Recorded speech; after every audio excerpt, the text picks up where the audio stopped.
Today, we're diving into the story of one of the most audacious and, frankly, one of the most unconventional investors of all time, Sam Zell. He was a billionaire who built an empire on the ruins of other people's failures, earning himself the incredible nickname, the Grave Dancer. So, picture this. It's 2007. The markets are on fire, real estate prices are through the roof, and it feels like the party will never end. But, as we all know now, a massive financial storm was brewing just over the horizon. And right at the center of all this madness is a deal of almost unbelievable scale. We're talking about a $39 billion prize. It was about to become the biggest leveraged buyout in history, happening at the absolute peak of the market. The company at the heart of this deal? Equity Office, the largest real estate trust in America. It was an empire so massive that its founder, Sam Zell himself, didn't even think a sale was possible. Well, he was about to be proven very wrong. Okay, so this wasn't just any sale. This was a battle for his life's work. In one corner, you had Steve Schwartzman and his private equity behemoth, Blackstone.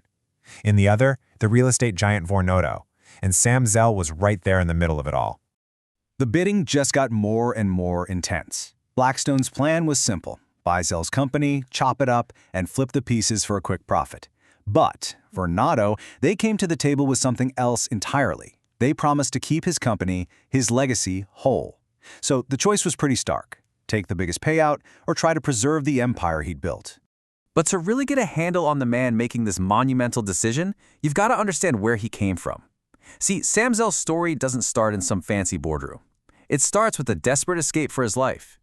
Zell's family literally fled Poland on the last train out before the Nazi invasion. They made it to America in 1941 with almost nothing. You know, that experience, the idea that your entire world can just vanish in an instant, it forged his entire outlook on risk. It gave him this contrarian streak that would define his whole career. His first real business lesson? It came from Playboy magazine, of all things. He figured out they weren't sold in his suburban neighborhood. So he'd go downtown, buy copies for 50 cents, and then sell them to his buddies for $3. As he put it, it was the first time he really truly understood supply and demand. He was the only supply, and the demand was, well, pretty much unlimited. And this wasn't just some kid's side hustle. By 1966, the year he graduated from law school, his student apartment business was already pulling in $150,000 a year. In today's money, that's well over $1 million. The guy was a powerhouse before he even got his diploma. Now, that knack for seeing what other people miss would soon earn him that legendary nickname. In the 1970s, a huge real estate boom was taking off, and Zell did something that everybody around him thought was just insane. He stopped buying. That's it.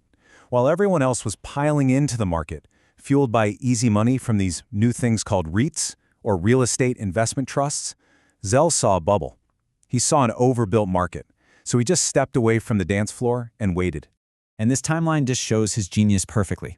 The market goes nuts, and he sits on the sidelines. Then, in 1974, the whole thing comes crashing down. And guess who was ready to go shopping? He pounced, buying up everything he could get his hands on from sellers who were absolutely desperate. Between 74 and 77, he snapped up about $4 billion worth of distressed real estate for pennies on the dollar. He was, quite literally, dancing on the graves of all these failed projects, and that's how the legend was born. But for a guy like Sam Zell, real estate wasn't a big enough playground. He started to wonder, could the same rules he used to turn around bad properties also work on turning around bad companies?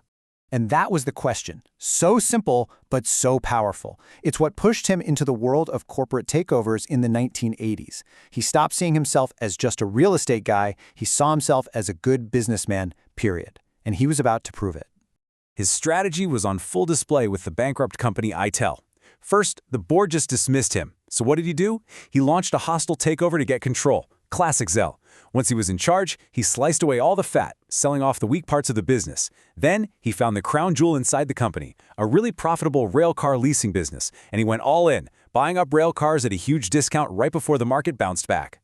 Then in the 90s, he turned around and completely revolutionized his own industry. Before Zell, if you wanted to buy a skyscraper, it was a slow, messy, complicated process.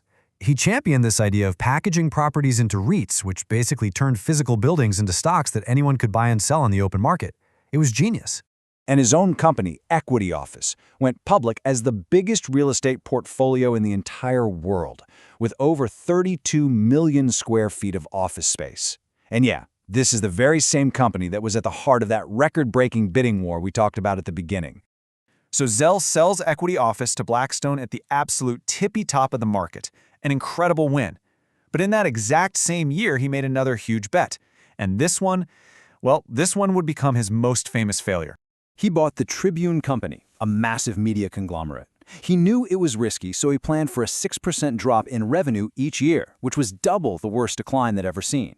If he was right, he stood to make $5 billion. But then, 2008 happened. The global financial crisis hit like a freight train, and the company went bankrupt.